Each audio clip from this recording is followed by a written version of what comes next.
केवल अयोध्या लूटी गई, जमीनों को लूटा जा रहा है। महाराष्ट्र से, गुजरात से व्यापारी आकर अयोध्या के किसानों को लूट रहे हैं।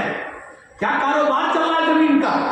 पहले बड़े बड़े बिल्डर और पूंजीपति कभी आवास विकास से, कभी विकास प्राधिकरण से नोटिस जारी कराते हैं कि आपकी जमीन अधिग्रहण कर ली जाएगी।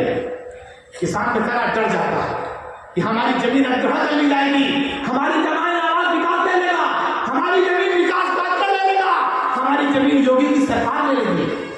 डर के 5 लाख 4 लाख रुपया बीघा अपनी जमीन बेच देगा कि हमारी जमीन बची रह जाए, हमें कुछ मुआवजा मिल जाए।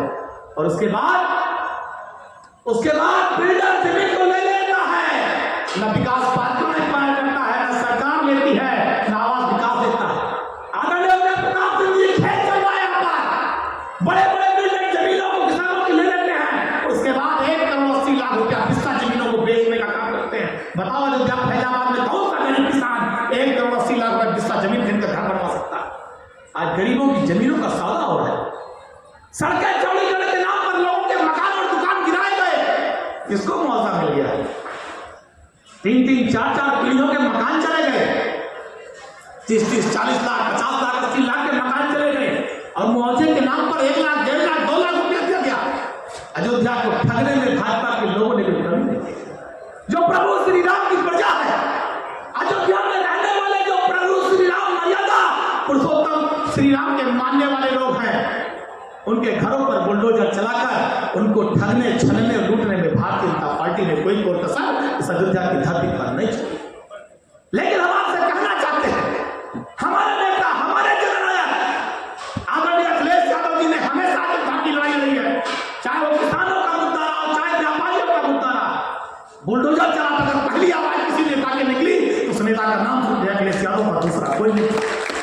अगर व्यापारियों के दुकानों के मकान तोड़े गए, तो अगर किसी को व्यापारियों ने अधिकार के लिए लखनऊ से आवाज उठाई तो उस नेता का नाम केवल अखिलेश यादव था, दूसरा कोई नेता नहीं उठाया।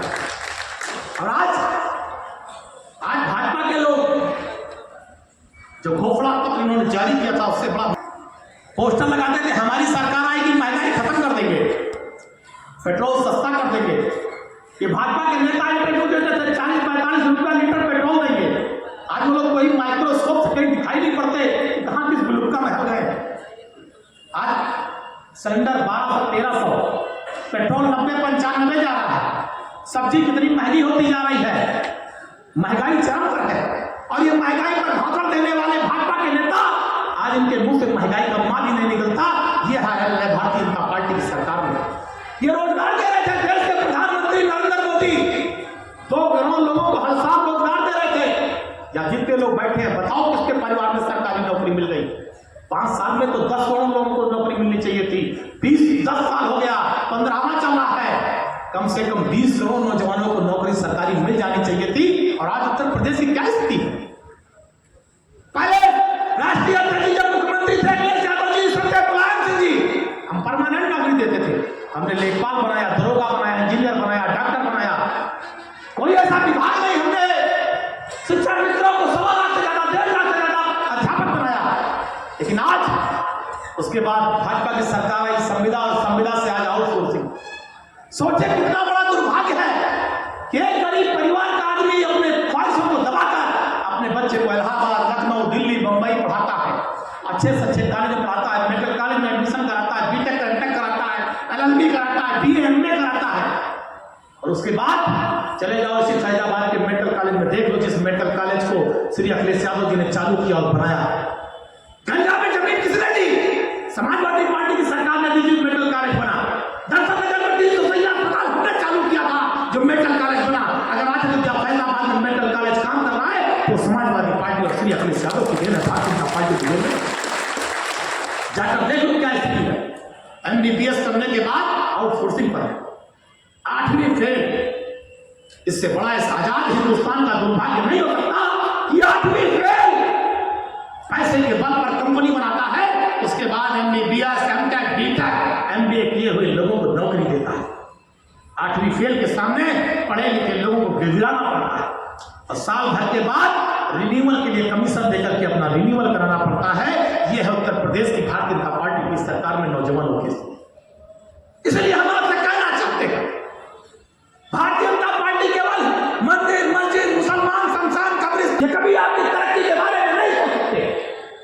कभी आपके बच्चों की पढ़ाई लिखाई के बारे में नहीं सोच सकते, ये कभी आपके बच्चों के हाथों में कलम देने की बात नहीं कर सकते, ये कभी नहीं सोच सकते कि गांव गरीब किसान का बेटा भी पढ़ाई, कभी नहीं सोच सकती। भारतीय जनता पार्टी के पास अगर कोई काम है तो कहां हम हिंदू मुसलमान को ला दें, कहां खोद कर क्या निकाल कर विवाद पैदा कर दें और जिले के प्रदेश और देश के अमन चैन को खराब कर दें, केवल यही काम भारतीय जनता पार्टी के पास है। इसके अलावा भारतीय जनता पार्टी के पास दूसरा कोई काम नहीं। लेकिन मैं अयोध्या के लोगों आपसे कहना चाहता हूं, अयोध्या के अमन पसंद लोगों आपसे कहना चाहता हूं, संजय कुमार सिंह यादव, अखिलेश यादव जी, जनेश्वर मिश्रा जी की परंपरा को निभाने वाले लोगों, आजम साहब और बेनी वर्मा जी की परंपरा को निभाने वाले लोगों जी, हम आपसे कहना चाहते हैं कि आपको सोचना होगा, संभलना होगा। बाबा साहब भीमराव अम्बेडकर, बताओ क्या हुआ था कि लोकसभा के चुनाव में जितने भाजपा के प्रत्याशी सब संविधान बदलने की कसम खा रहे थे, 400 पार, अब की बार हमारा 400 पार आएगा, संविधान बदल देंगे, ये 400 पार का नारा लगा रहे थे और अयोध्या और प्रदेश के लोगों ने 400 पार का नारा देने वालों को ही इस अयोध्या से हटाने का काम किया। इसके लिए हम आपको बधाई देना चाहते हैं। आज आरक्षण पर नौजवानों की नौकरी पर खतरा, और मैं तो कहता हूं हमारे साथी हमारी बात को समझ नहीं पाते। आज जो राष्ट्रीय अध्यक्ष जी ने पीडीए का नारा दिया है, पिछड़ा दलित अल्पसंख्यक, इसके साथ आप जानिएगा केवल एक पिछड़े दलित और अल्पसंख्यक की लड़ाई नहीं है, पीडीए एक विचारधारा है। पीडीए वो विचारधारा है जिसकी शुरुआत पंडित जनेश्वर मिश्रा ने की थी, जिसकी शुरुआत मोहन सिंह ने की थी, और जिसकी लड़ाई आज अगर अयोध्या में लड़ने का काम कर रहे हैं तो आपका बेटा और पवन पांडे भी आपके साथ खड़े होकर लड़ाई को मजबूत करने का काम कर रहे हैं। अगर कोई ब्राह्मण समाज का आदमी है, गरीब है, उसके बच्चे को नौकरी मिल नहीं रही, परेशान है, तो भी हमारे पीडीए परिवार का हिस्सा है। आप बताओ, अभी गुप्ता जी ताजा घटना है इस अयोध्या की, आदरणीय उदय प्रताप सिंह जी आपके संज्ञान में लाना चाहता हूं। गुप्ता फैमिली है, संतोष गुप्ता और उनकी पत्नी, इन्होंने अयोध्या में सप्तसागर में जमीन लिया 2018 में, और जमीन लेने के बाद उस जमीन का दाखिल खारिज हुआ। दाखिल खारिज किसने किया? योगी सरकार के अधिकारियों ने। उसके बाद उसके मकान का नक्शा पास हुआ। नक्शा किसने पास किया? विकास प्राधिकरण के अधिकारियों ने। उसके बाद बैंक का लोन हुआ। लोन किसने किया? बैंक के अधिकारियों ने। 3 स्तरों पर जांच होने के बाद जब वो सफल हुआ और उसने अपना मकान बनाना शुरू किया, मकान की पहली छत बन गई, तो हमारे इस फैजाबाद सदर के भ्रष्टाचारी एसडीएम ने जाकर प्राइवेट बुलडोजर से उस व्यापारी गुप्ता का मकान रात में 8 बजे रविवार के दिन बगैर किसी नोटिस के गिरा दिया। यह है योगी आदित्यनाथ सरकार की हकीकत, ये हम आपके बीच में बताना चाहते हैं। अधिकारी आज गड़बड़ है, आज अधिकारी लुटेरे हैं।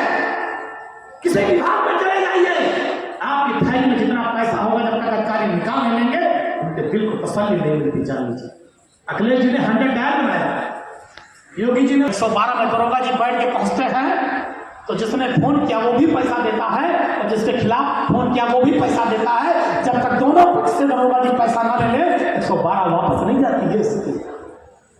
और मेडिकल कॉलेजों की क्या स्थिति? अस्पताल लूट का अड्डा बन गए। करने के लिए सरकार और सरकार के अधिकारी दिन रात परेशान है। इसलिए इस विचारधारा को हम सारे लोगों को मजबूत करना होगा। इस विचारधारा में अगड़े भी हैं, पिछड़े भी हैं, गरीब भी हैं, मुसलमान भी हैं। हर वो आदमी जो भारतीय जनता पार्टी की नीतियों से परेशान है, हर वो आदमी जो भारतीय जनता पार्टी की महंगाई और बेरोजगारी से परेशान है, वो हमारे प्रेरणा होगा कि 2027 में श्री अखिलेश यादव को इस प्रदेश का मुख्यमंत्री बनाएंगे। तभी हमारी इस बात को कहना सफल होगा। अपनी बात को खत्म करेंगे। अपना सारा टाइम आदरणीय रुद्री जी ने, जिला अध्यक्ष जी ने, सारे नेताओं ने आदरणीय उदय प्रताप सिंह जी को दिया है। हम आपसे चाहते हैं, अगर आप लोग चाहते हैं कि 2027 में श्री अखिलेश यादव को इस प्रदेश का मुख्यमंत्री देखना चाहते हैं तो दोनों हाथ उठाकर आदरणीय उदय प्रताप सिंह जी को विश्वास दिला दीजिए। अयोध्या की धरती का विश्वास दिला दीजिए कि अयोध्या में हंकार भरी है। 2027 में अयोध्या जनपद की 5 सीटें जीतकर श्री अखिलेश यादव को इस प्रदेश का मुख्यमंत्री बनाएंगे। इस बात का संकल्प आप सारे लोग यहाँ से लेकर जाइए। इन्हीं शब्दों के साथ मैं अपनी बात खत्म करूंगा और आदरणीय उदय प्रताप सिंह जी आप लोगों को संबोधित करेंगे। हम चाहते हैं जोरदार नारों से अपनी बात खत्म करें। सत्य सिंह यादव अमर रहे। ऐसी आवाज लगाओ कि नरेंद्र मोदी तक कि 27 में सरकार बनने वाली है उत्तर प्रदेश में और अखिलेश जी मुख्यमंत्री बनने वाले। Samajwadi party Akhilesh Yadav, Akhilesh Yadav Samajwadi party, Samajwadi party Akhilesh Yadav.